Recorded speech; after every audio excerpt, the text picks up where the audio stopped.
Bismillahirrahmanirrahim. Assalamu alaikum. Poetry 1, course code 403, lecture 2. First of all, we'll have a little recap of the lecture 1. We discussed poetry. Basically, we discussed that the poetry is any written composition that is different from prose, and it has a certain rhythmic pattern, and it is concerned with the human emotions and feelings. We talked about the different categories of poetry.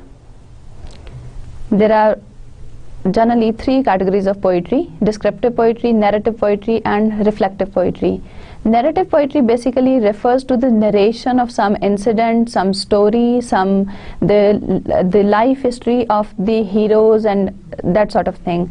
Then the descriptive poetry refers to the description of scenes, maybe the description of characters. So any sort of description falls under the category of descriptive poetry. Lastly, we have reflective poetry. In reflective poetry, we discussed that it is based on the poet's how the poet perceives the scene, how he perceives the things. It is based on his reflections. Then there are different types of poetry: lyric poetry, ballad, sonnet, ode, elegy, and epic. All these are different because of the types of themes, the moods that are used in them. Accordingly, there is a different use of diction in all these types, because the length is variant in all these types. The patterns, the rhyme scheme, the number of syllables used in each line, they're all different. So according to these, poetry is divided into different types. Then we discussed how to analyze poetry. In the definition of poetry, we talked about the rhythm of poetry, and in rhythm, basically the syllables of words are divided, the syllables of English words are divided into certain numbers, and this is called as meter. For example, the word English has got 2 syllables. Similarly, the word like beauty, it has got 2 syllables. So this is very important in poetry, because it's not simple prose. In prose, it's the just simple writing of lines. It is a composition. In the case of poetry, it is not composition. In the case of poetry, the poet has to follow certain rhythmic pattern in order to make it fall under the category of poetry. Meter basically refers to the stressed and unstressed syllables used in a line. Then we have rhyme scheme. In the case of rhyme scheme, basically the last 2 lines should have similar sound. For example, stream and team, these rhyme together. So the words that rhyme together, some types of poetry, they make use of rhyme scheme in order to make it more rhythmic, in order to make it more spontaneous, and in order to make it represent the human emotions. Then we discussed the literary aspect of the poetry, that in literary aspect we have certain the themes, the subject matter that is discussed. We critically try to analyze and evaluate the poetry. So this is discussed basically in literary aspect. Finally, we have figures of speech. The use of diction, the use of the choice of vocabulary, the use of language, it depends on the poet. So this use of figures of speech is very important, because poets, they use certain number of they use language in a particular way to express certain ideas, to express their feelings. So first of all, we discussed metaphor. Metaphor refers to the comparison of 2 things without taking help of any other word. For example, Ali is a lion. Now Ali is not a lion. Basically, the person who is saying this is attributing the qualities of a lion, and what is that quality? Probably its strength, power is attributed to the person. So whenever we use such type of comparisons in writing or speaking, this is known as metaphor. Simile, in the case of, we discussed simile, that in the case of simile, we attribute the qualities of one thing to the other, to a person, by taking help of the words like or as. For example, she is as beautiful as a rose. This is the example of simile, because I am attributing the quality of a flower to a girl, but I am also taking the help of the words like and as. Now the difference in metaphor and simile must be very clear, that in metaphor I am comparing two things, in simile again I am comparing two things, but the difference between the two is that in metaphor I am not taking help of any other, I am directly comparing them. I am not taking help of any other word. In the case of simile, there is one word like as or as is there, so there it's not the direct comparison, it is the indirect comparison. I am attributing the qualities of a thing to another person. Next we discussed personification. In personification, the qualities of living beings are attributed to the non-living things. For example, the ideas sleep. Now ideas sleep, ideas is not something that is a living thing, ideas is something abstract. When I say ideas sleep, I am giving it the quality of a living being, because sleep is something that is particularly associated with human beings, it is associated with living things. So personification refers to the attribution of the qualities of living beings to the non-living things. Metonymy. In metonymy we say one thing and we say a word, and that word refers to the whole. For example, the word crown may refer to, or the word White House, crown would refer to maybe the British Parliament, and the White House would refer to the American government. Next is apostrophe. In apostrophe, it is an address to somebody who is non-living, to somebody who is not capable of listening or responding. For example, in Shelley's Ode to the West Wind, he addresses the west wind, "O west wind, O wild west wind." Now, in this example, he is addressing something that is not a living thing. So this is known as apostrophe. In apostrophe, basically, the addressing a thing as if it is a living being. So there are two things. First is address. First of all, you are making it living being, and by giving it that quality, you are addressing it. So it contains two things. It has two characteristics. Next we have hyperbole.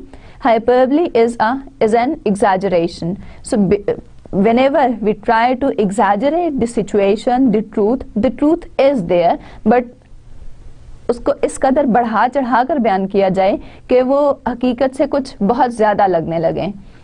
Understatement. Now the opposite of hyperbole is understatement. We discussed that hyperbole is exaggeration. On the other extreme, we have understatement, that we mean more by saying less.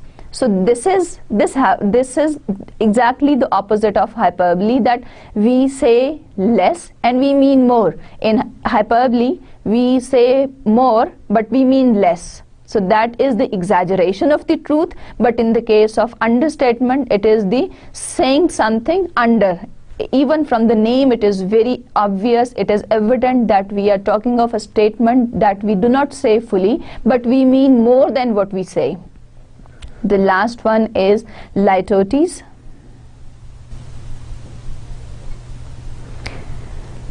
Then we have figures of speech.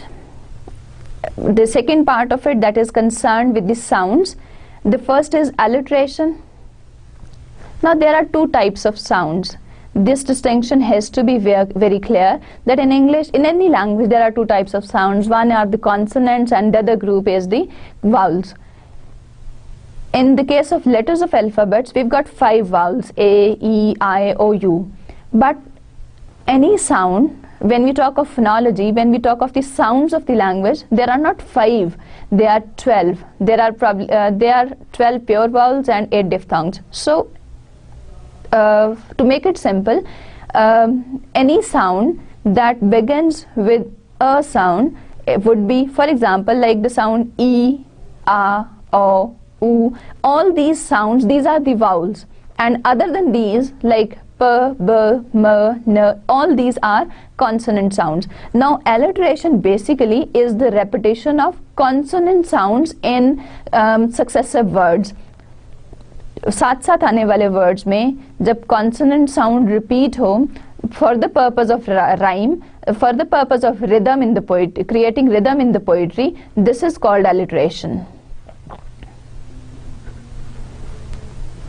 In assonance, assonance is also known as internal rhyme. In internal rhyme, the vowels in the words, they rhyme together. For example, the word like seat and weep, now these words are the example of assonance. Similarly, consonants. So the distinction between the consonants and vowels has to be very clear in the case of these three figures of speech. In the example of consonants, basically the consonant sound in the middle of the word is similar in successive words. The words that come close by in the same line, they have similar consonant sounds in the middle of words. For example, the words like Sam and mammal, for example, the words like money and mini, these are the example of consonants. Onomatopoeia. Onomatopoeia, we discussed that onomatopoeia refers to the words that are the meaning, that are the indicative of meanings themselves. For example, we say quack quack and splang, and so the word refers to it's the sound of something, and it is self-explanatory. It is the meaning itself. It does not need any further explanation. It is also a figure of speech used by different poets for certain effects. Anaphora. Anaphora refers to the repetition of the similar, refers to the repetition in successive clauses. For example, poets try to, it is a rhetorical device, poets try to begin the lines, maybe 3-4 successive lines with the same beginning. For example, with I have, in 3 or 4 of the lines, the beginning is same. It is known as anaphora. Antithesis. In antithesis, in a sentence, the clauses have contradictory statements. For example, love is an ideal thing, marriage a real thing. Now these are contradictory clauses, but they are put together in the same sentence, so this is known as antithesis. Next is paradox. Paradox is a contradictory statement. So within the statement there is contradiction, but in its very nature the thing is true. For example, when we say child is the father of man, now this line is from a very famous poem of Wordsworth, Ode to Intimations of Immortality. In that he says child is the father of man. Apparently it is contradictory. How can one believe that child is the father of man? But when we look at the context of the poem, we find that it is true. Lastly, we have oxymoron. Oxymoron refers to the contradictory words put together. Now in oxymoron we have like open secret. Now how comes that a secret is open also? So the words that are opposite, they are put together. This is known as oxymoron.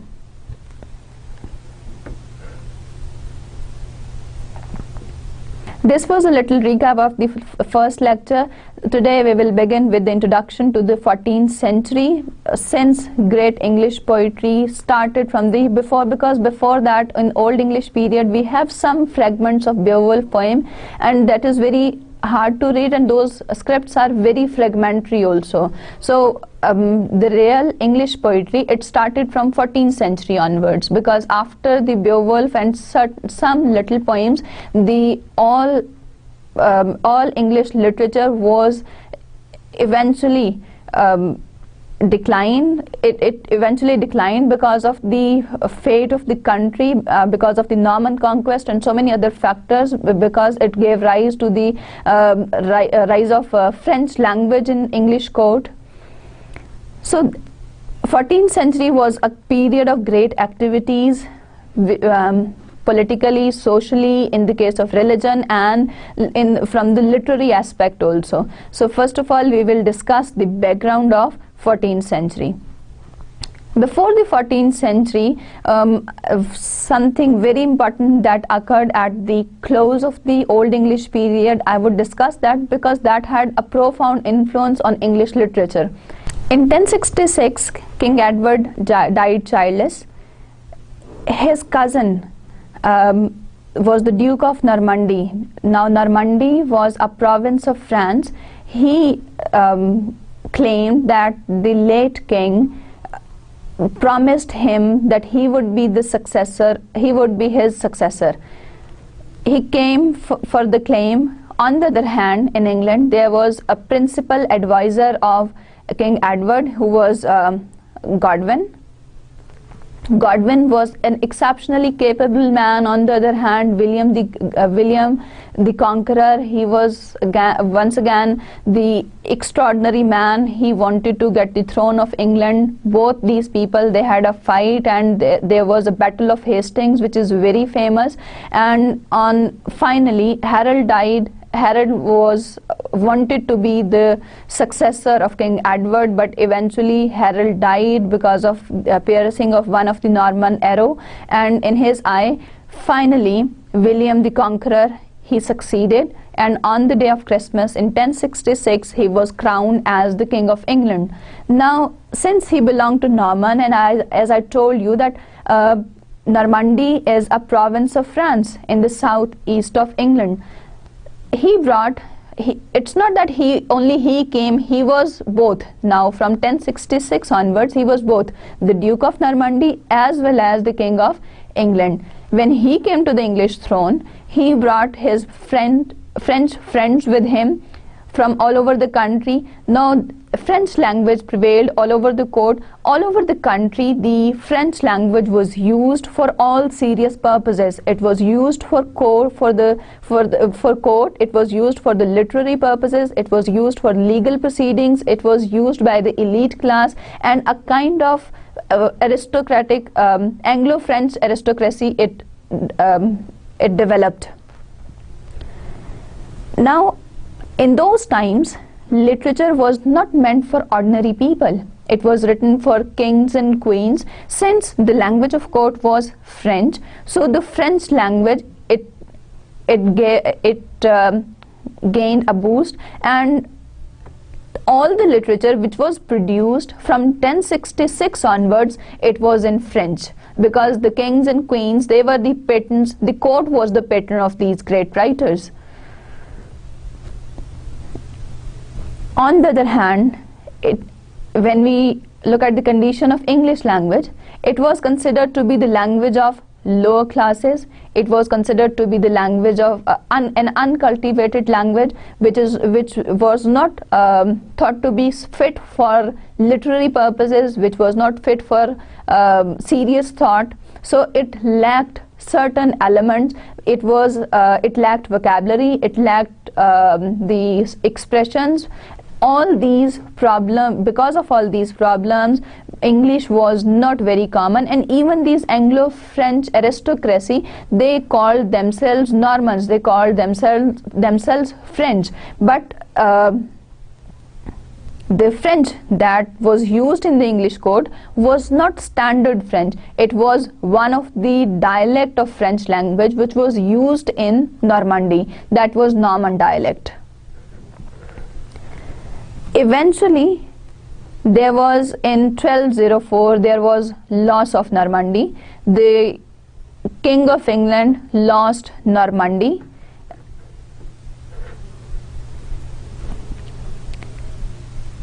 This, for some time, gave rise to the separation of nobility, because the kings in England and the kings in both the countries wanted to have their own subjects. They thought that how comes that a person can be loyal to two masters at the same time. So a kind of rivalry developed for about from 1204 onwards. For about 50 years, 50 or 55 years, there was this problem that people, they held lands in both the countries, but they were forced to leave their land from one of the country, and by 1250 they were forced to look upon England as their first home. If they wanted to remain in England, if they wanted to be called Englishmen, they had to stick to English, they had to remain in England, and they had to withdraw from their French properties.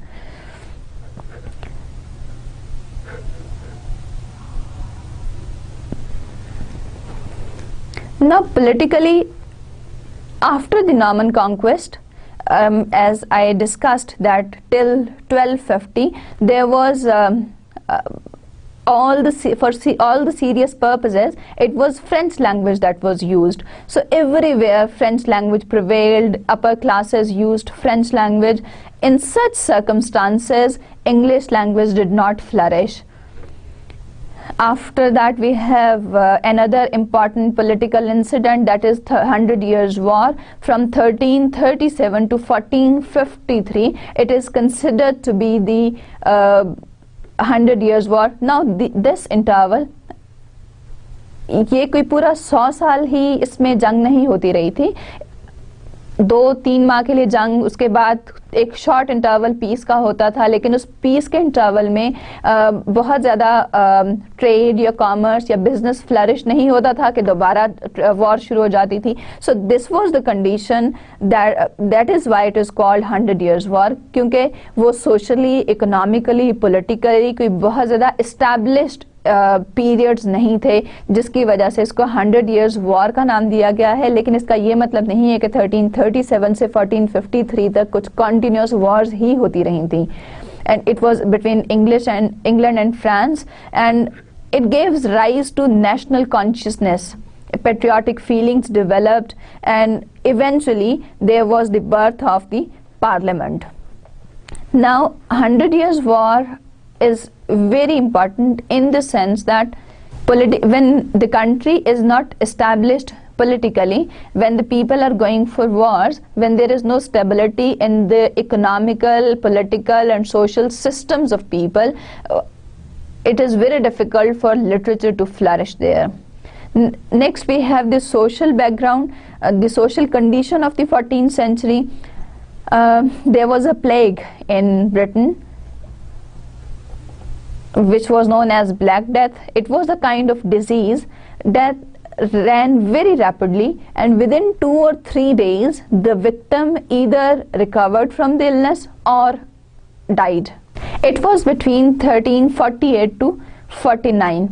Now because of this, 1/3 of British population of the English men died, and this affected more the lower classes as compared to the upper classes.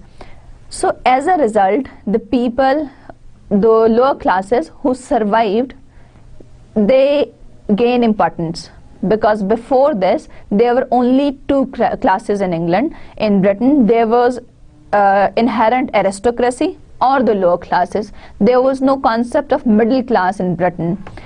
Because of this Black Death, since 1/3 of the population was wiped out and poor people were the most affected, so there was a shortage of laborers.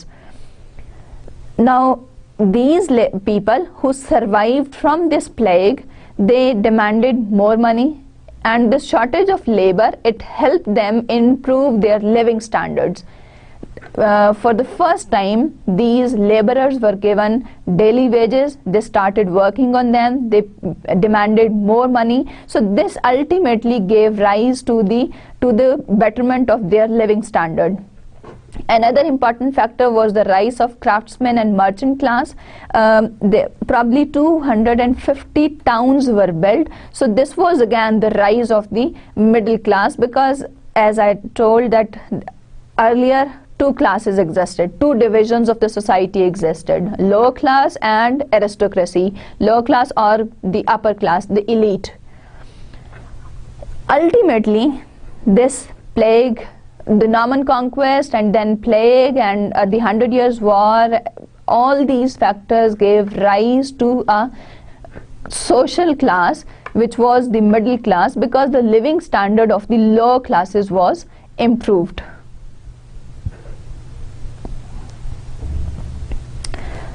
The religious condition of the society, great changes occurred in the sphere of religion also. English court, now before this, English court was loyal to the Pope. Because of the conflict with France, it gave rise to patriotism and it weakened the Pope's authority. Earlier, it was Pope's authority and it was directly from France. So, the Pope's court became corrupt. It gradually prevailed in this whole society.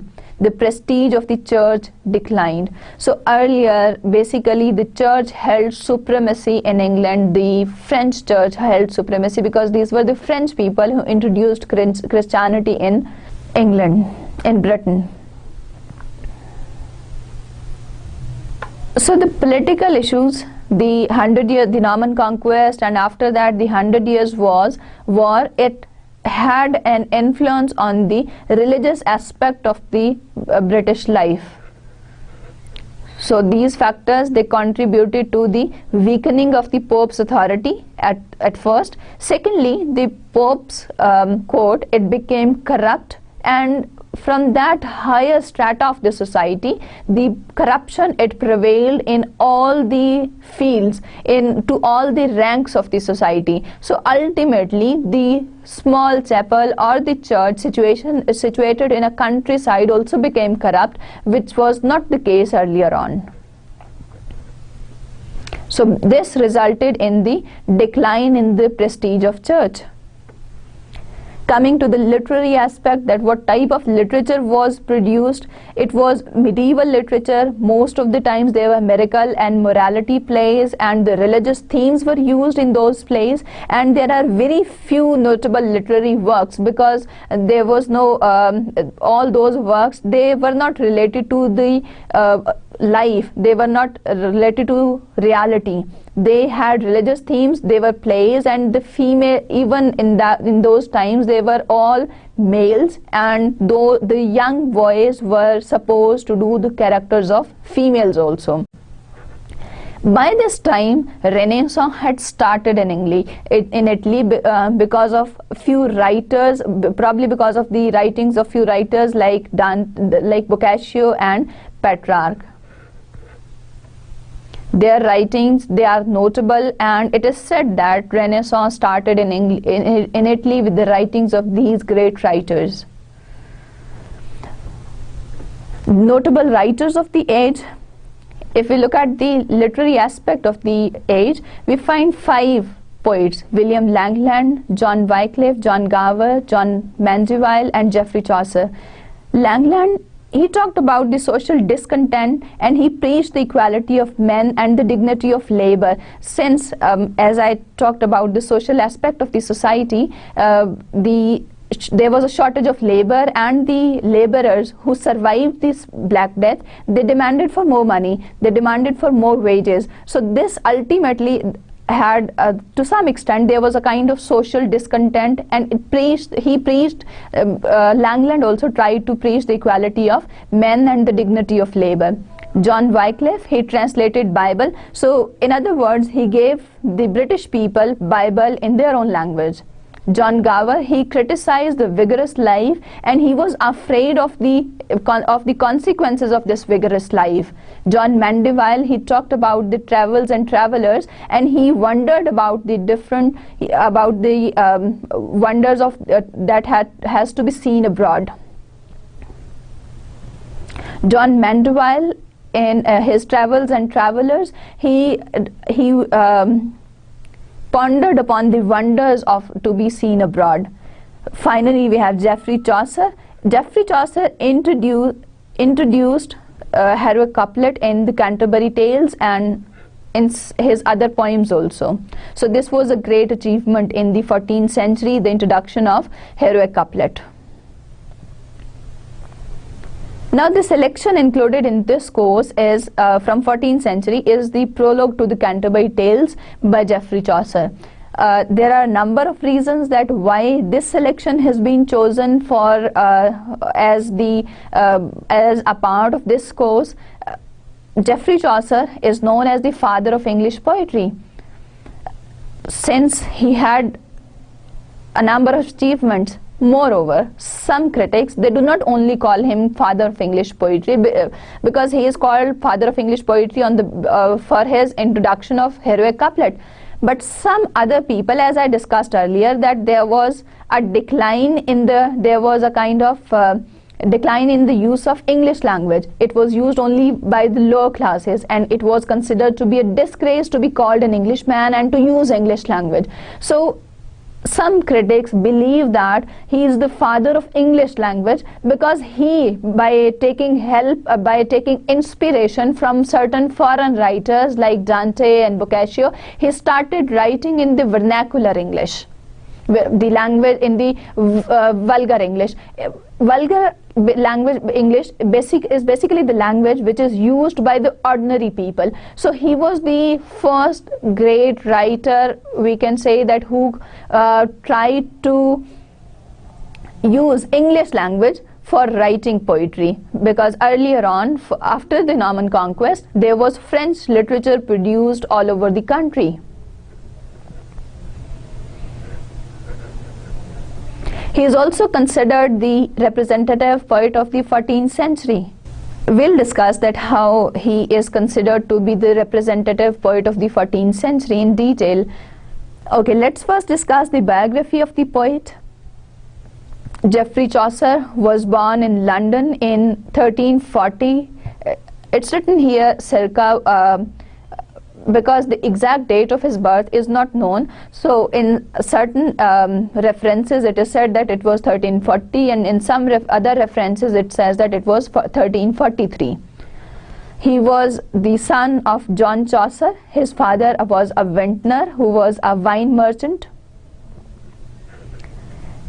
He was a prosperous man who could afford to give his son good education. Geoffrey Chaucer was a student of law also. We do not know much about his early life and education, but from the later records we find that he knew French, Italian and Latin language. Because he did some translations, he was inspired by those works also. In 1357, Geoffrey Chaucer joined the service of Elizabeth. So probably this was his first appointment, and this was his first connection to the court of the king or to the court of the queen. He joined the service as a yeoman. A yeoman is usually an outdoor servant. In 1359, he went to take part in war. The war that was on between France and England, he went for that. In March 1360, he was taken as a prisoner. And he was such a capable soldier, such an extraordinary man, that the king paid 16 pounds in those times as his ransom, and he was rescued. A year later, he joined royal service. In 1366, he married Philippa, who later became a maid to the queen, whose name was also Philippa. Now this Philippa, Geoffrey Chaucer's wife, she was the sister to the third wife of John of Gaunt. And probably because of this connection to the John of Gaunt, from his wife's side, Geoffrey Chaucer received John's patronage, the grants, the royal annuity throughout his life. He had two sons. In 1367, he was granted annuity for life. For his past and future services, he was given pension for the lifetime. But later on, this pension was, sometimes it was discontinued, and then it was again started. From 1367 to 1378, these are the very important years of Geoffrey Chaucer's life, because he went on diplomatic and commercial missions abroad, and this is during this time that he might have happened to meet the great writers of Italian and French, and he translated their works and he gained inspiration from those works for writing English poetry. In 1368, he became King's Esquire. In 1369, he wrote the Book of Duchess. Basically, he wrote this poem on the death of the Duchess, who was just 29 years old.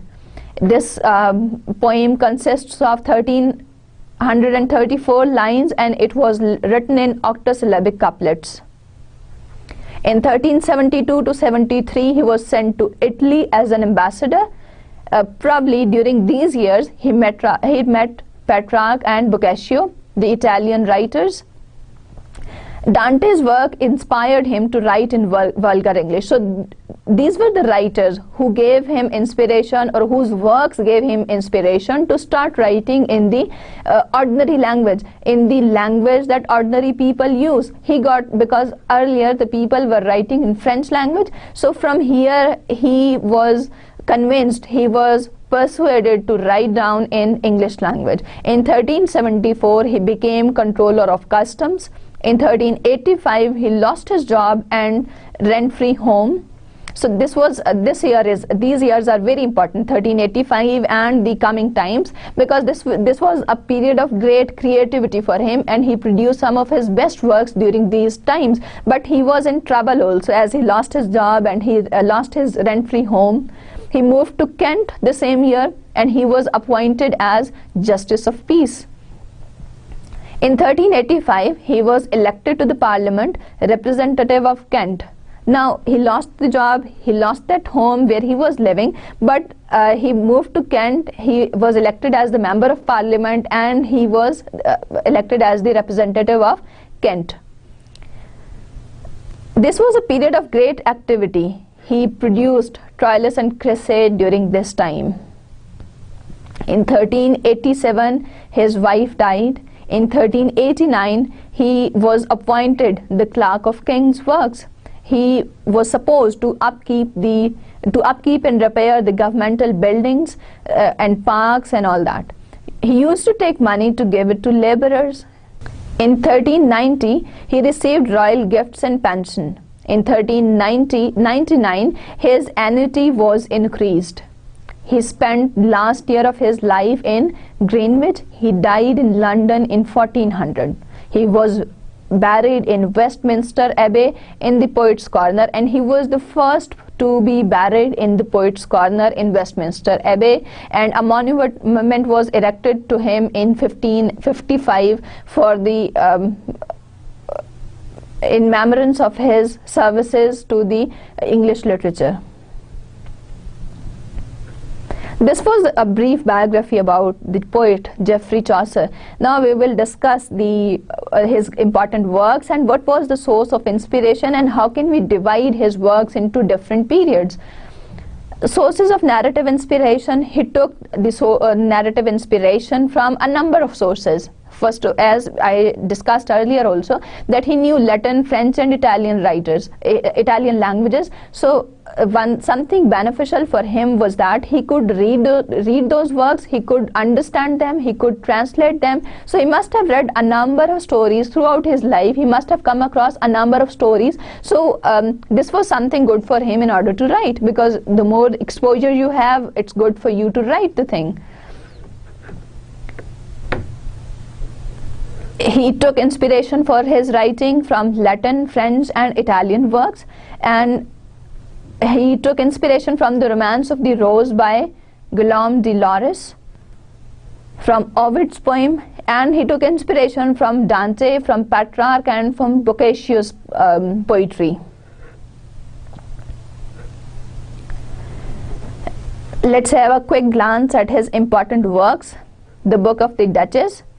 Basically, he produced this poem. He wrote this poem in 1369 on the death of the Duchess Blanche, who was the Duchess of Lancaster. It was based on the French sources Roman de la Rose by Guillaume de Mauchard. Then the Fame of the House, it was produced probably from 1374 to somewhere between 1374 to 1385. It was based on the Ovid, on the poetic styles of Ovid, Virgil and Dante. Another important work, he translated the Consolation of Philosophy by Boethius. He wrote the poem The Parliament of Birds, and finally the Canterbury Tales. He is famous for writing the Canterbury Tales. Now, on the basis of these works, his work, the period of his work can be divided into three, because he had the foreign influences also. Like, he read the French writers, he read the Italian writers, and he translated from them, he got inspiration from them. So if we again have a look at these works, the Book of Duchess, in this he had the inspiration, he had the source, it was based on the French sources. On the other hand, if we look at the Parliament of Birds or the House of Fame, it was written during his influence, or during his period of Italian influence, because for these works he took inspiration from the Italian writers. Finally, he wrote the Canterbury Tales, and this is probably written towards the last years of his life. So here we see Geoffrey Chaucer as independent. So this is what he took from the English society, from English life. So talking about the periods of influence, the French period, the Italian period and the English period. Now we will have a brief look at the works that were produced during these periods, at the notable works. In the French period, the Romance of the Rose, it was the translation of the poem Roman de la Rose, and then the Book of Duchess was written, and there were certain other poems, the Complaints unto Pity, the Complaint of Mars, and Queen Annalada, and the ABC. So these were the poems that were produced under the French influence, or this is known as the French period of his poetic career. In the Italian period, we have some notable poems like the Parliament of Fowls, Troilus and Cresside, the House of Fame, Palamon and Arcite, the Legend of Good Women. Now in all these, probably the basic inspiration was Italian writers, or it was based on the writings of Italian writers. Out of these, Dante's Divine Comedy, it is thought that he took some inspiration from that. Boccaccio's the Decameron, probably he did not read the whole of these poems, but he must have read those poems, and he must have met those poets, and he must have taken inspiration for his own works. Then finally we have Petrarch. He was a lyric poet.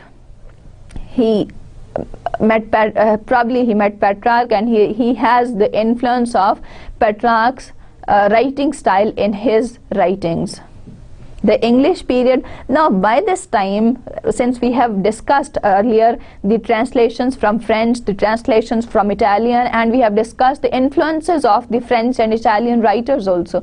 So by the time we reach this English period, Geoffrey Chaucer was an independent writer. He had developed himself as a man. Now, though he had taken inspiration from those French and Italian writers, but by this time he had developed himself, he had flourished himself, he had polished himself as an independent writer. He was a poet different from all of them, even the ones from whom he had taken inspiration. So this is something very important. So he was not copying others. He took inspiration. So there is a hell of difference. There's lots of difference between these two things: copying somebody or imitating somebody, and taking inspiration for your own works.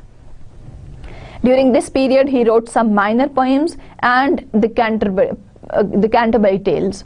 In the Canterbury Tales, the plan was very huge. It was in the original plan there had to be 120 poems, 120 stories, and it was basically based on the framework of a pilgrimage, and it is the collection of tales. And the host of the inn, Tabard, he suggested that in order to avoid boredom, or in order to pass time, every pilgrim has to tell two stories on the way going to this shrine, because all these pilgrims, they were going to visit the shrine of Saint Thomas à Becket.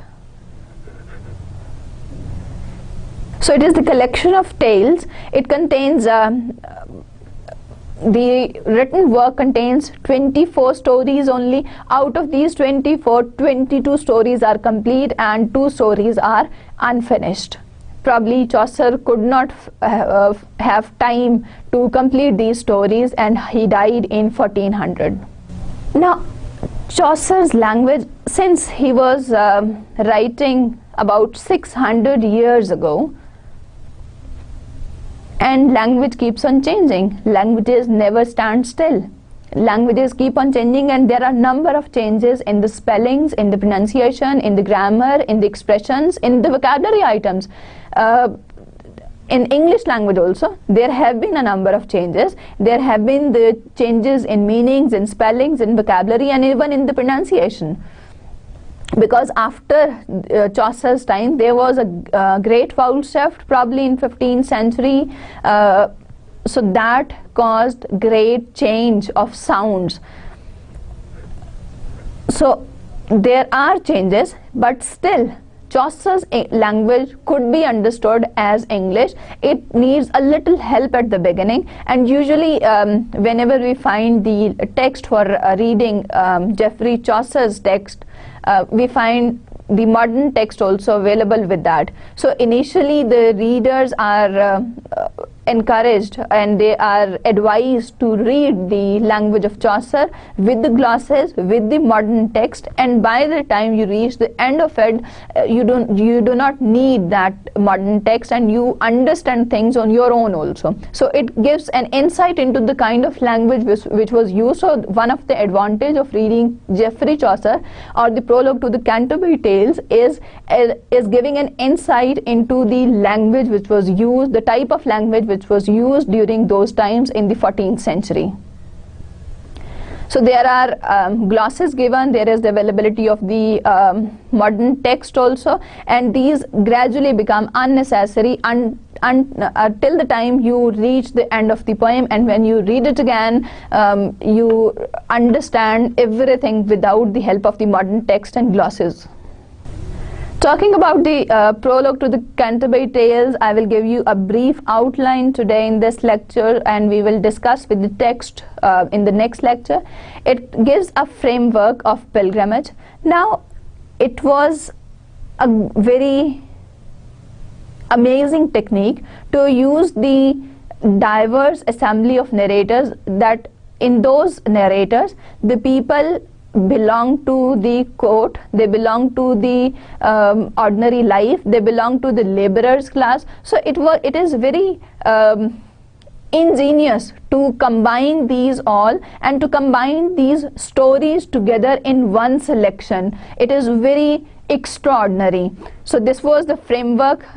He did it under the framework of pilgrimage, which was something extraordinary, and it gives it the form of realism. It does not appear artificial, that he has mentioned a number of stories one after the other. It's not like that. He gave it a realism by introducing the framework of pilgrimage, that these all people, they wanted to go to the shrine of Thomas à Becket, and the host of the inn, he suggested that in order to pass time, there has to if everybody tells 2 stories on the way going and 2 stories on the way back, they will have a good time, and the one who will tell a good story will have a free supper.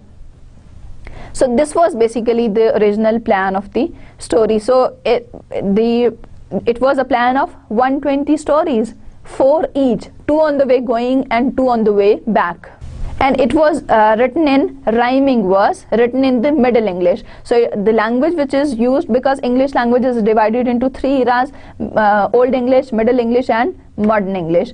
Middle English somewhat with a little difficulty. The reader might have a little difficulty understanding the Middle English, but still he can understand the English language.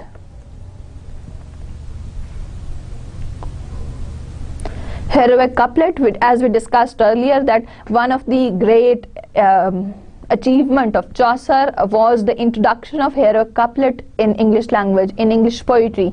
So what is heroic couplet? Basically it is a pair of rhyming lines. I told you the rhyming, that the last line, the last two words of the lines, they rhyme together, they have similar sounds, they have similar endings, written in iambic pentameter.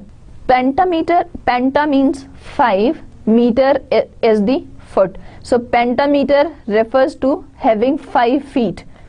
Now feet refers to a pair of syllables that has a certain pattern, maybe unstressed and stressed, like this. For example, let's say the word about. Now in the word about, there are 2 chest pulse, there are 2 glides in the word.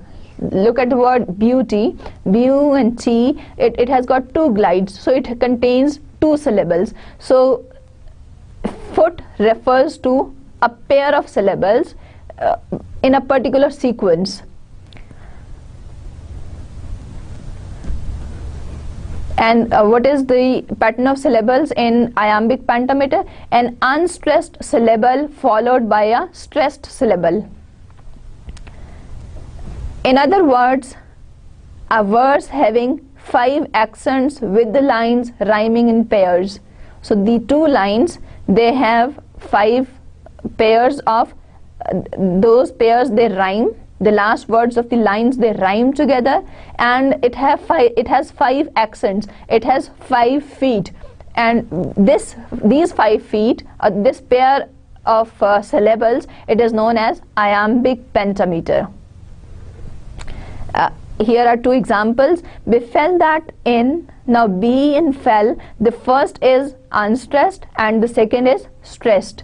And if we look at the end of the first verse, a day and I lay. Now day and lay, these 2 words, they rhyme together. So the first condition, rhyming lines, this is fulfilled here. Moreover, if you look at the group of syllables, these red lines, they mark the group of syllables. So there are 5 feet. Befell is 1, that in is 2, that see is 3, so sun on is 4, a day is 5. So there are 5 feet, and the first syllable is unstressed and the second is stressed. So this is the example of heroic couplet, which is written in rhyming lines, a pair of rhyming lines written in iambic pentameter. If we look at the second line, at night was come into the hostelry. Now at night, at, this is unstressed here, night is stressed because it is the noun. Was come, now was and come again, the stressed syllable. Into, now in and to both are prepositions, but again for the poetic purpose, the first syllable is unstressed and the second one is stressed. That is unstressed, hos is stressed, t is unstressed, lurry and hostelry is, the final syllable is again stressed. Again, hostelry and company, re and knee. Now again, there is rhyming in the pair of these lines. So I hope the rhyming in the lines, it's clear now. Day and lay, this is rhyming. Then hostelry and company, again this is the rhyme scheme. So these 2 rhyme together. Day and lay, hostelry and company. And there are again 5 feet. These red lines, they mark the end of the foot, and in each foot there are 2 syllables, one is stressed and the other is unstressed. This is the pattern for the iambic pentameter. If we look at it again, a pair of rhyming lines that is written in iambic pentameter. What is iambic? Iambic is foot and pentameter is 5 feet. So for the purpose of rhythm, the poet uses a pair of lines, 2 lines. The poet uses 2 lines that rhyme together, that have iambic pentameter. That means that uses 5 feet. The first syllable is unstressed and the second is stressed. So in total, each line consists of 10 syllables, and these 10 syllables, they make 5 feet.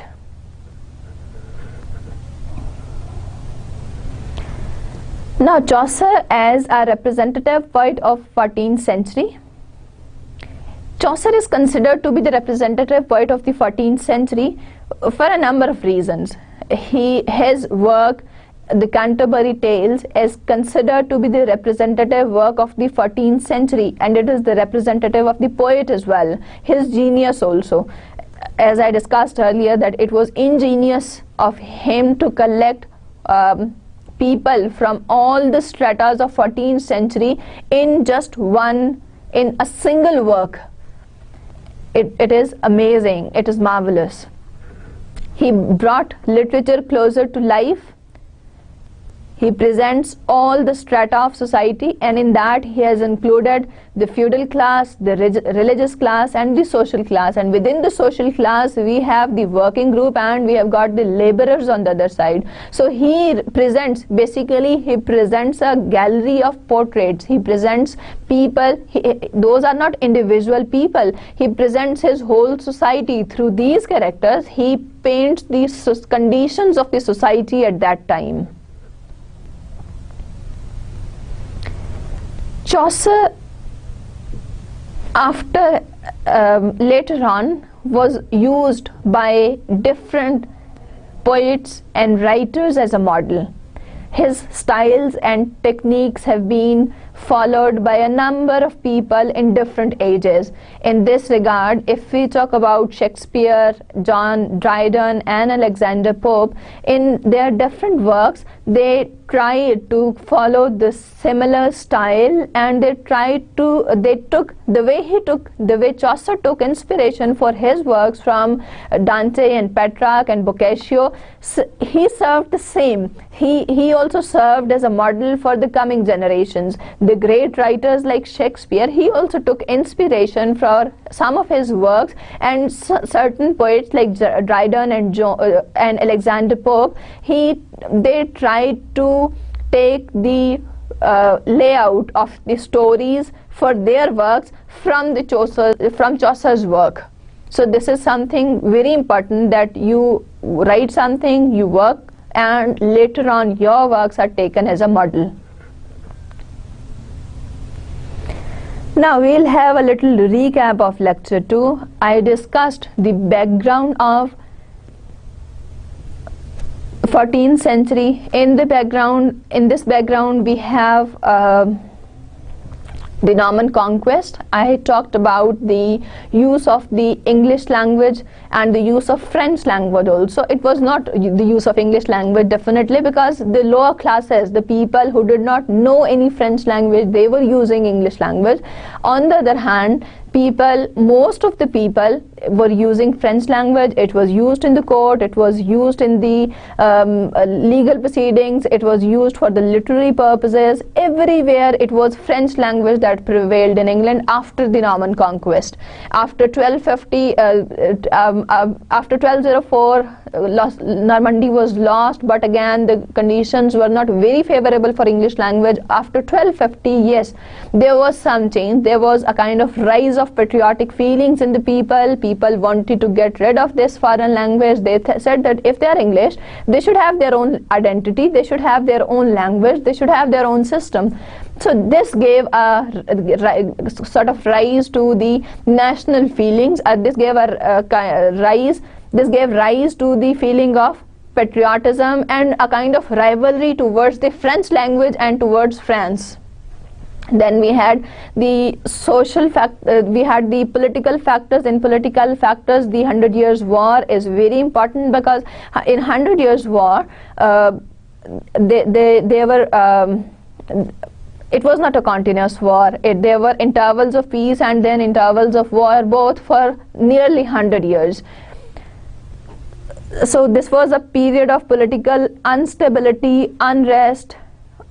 Then socially, talking about the social aspect of the society, there was Black Death during the 14th century. 1/3 of the population was wiped out. All this gave rise to the importance of the middle class. So these people, the lower classes, when their living standard was improved, their language also gained importance. So ultimately English language started to take its shape, it started to flourish, it started to be used by people in for different serious purposes also. And we discussed the important writers of. Then in the case of the literary aspect of the age, in the case of literature, no English literature was not produced at all. There was French literature, because the patrons of the poets were the queens, and they spoke French language, and they wanted the literature to be produced in the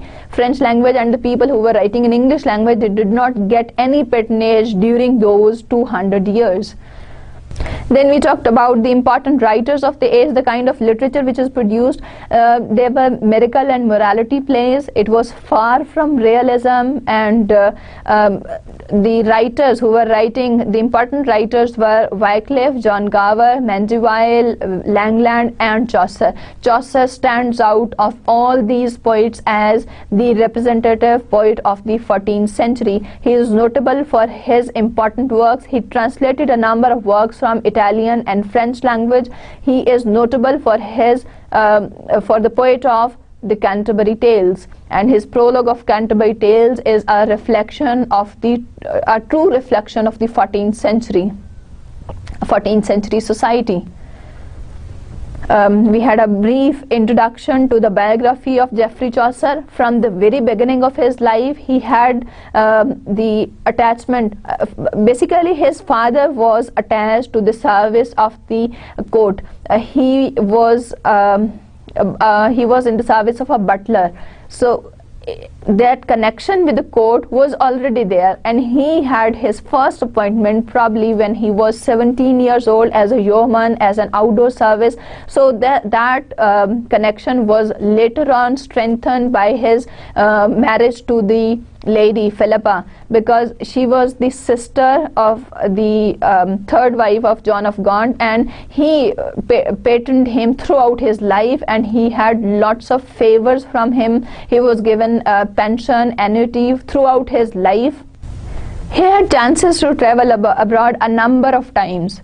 He traveled to Italy and France as an ambassador, and for the diplomatic and commercial missions also. So this basically exposed him to the foreign literature, to the great writers and their works, and that gave inspiration to him for writing in English language. So he was greatly influenced by the French writers and by the Italian writers, and though he took that narrative inspiration from all these different sources, but definitely he still was an individual writer. He was representative of his age. He did not copy those things. He took inspiration. He was an ingenious.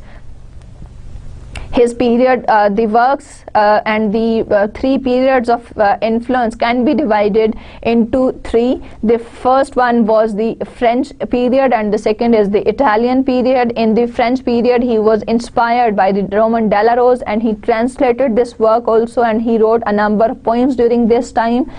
During the Italian period, he was inspired by the great writers like Dante, Petrarch, and Boccaccio and their works. Chaucer's language is 600 years old. Language keeps on changing. Any language cannot stand still. So during these 600 years, the language of Chaucer, which is written, we can still recognize it as English language, but there are a number of changes in that. The introduction of new words into the language, or the use is different, the vocabulary items, and sometimes the meanings have changed over the passage of time. So there is modern text available. There are glosses also that are available. One of the great difference is in the pronunciation, because after Chaucer, probably in 15th or 16th century, there was the great vowel shift, and because of the great vowel shift, there was a change in the pronunciation of words. Now this change in the pronunciation, it affected the vowel sounds. So when the vowel sounds changed, I talked earlier about the rhythm and rhyme scheme, alliteration, assonance and consonance. So all those factors are affected when we talk about the great vowel shift, because in one of his works he rhymed obey with T. Now at present this is T, T-E-A.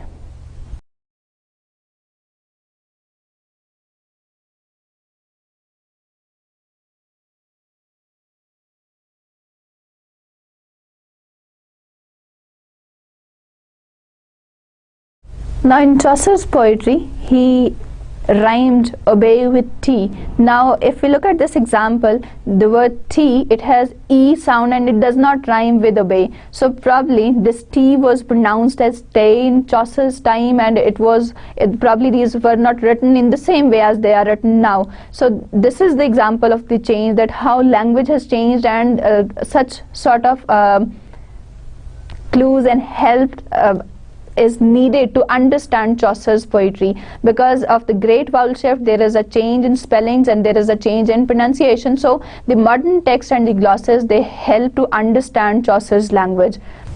In the prologue to the Canterbury Tales, basically Chaucer used the framework of a pilgrimage.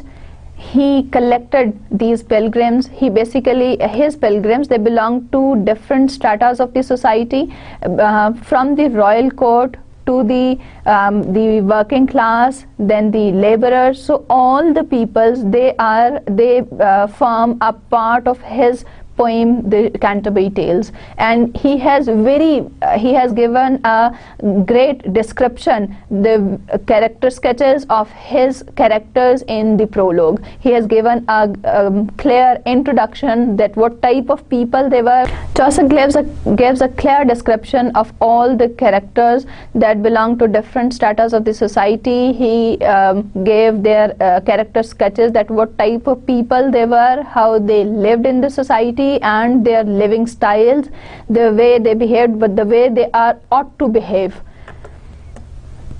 Originally it was a plan of 120 stories, in which every individual, the host of the inn, suggested that in order to pass time, why not tell stories. So it was decided that each pilgrim will tell 2 stories on the way going to the shrine of Thomas a Becket, and he will tell 2 stories the pilgrims will tell on the way back to home. So every pilgrim was supposed to tell 4 stories in total, and when 30 pilgrims will tell 4 stories, it makes it 120, but Chaucer could finish only 22 stories.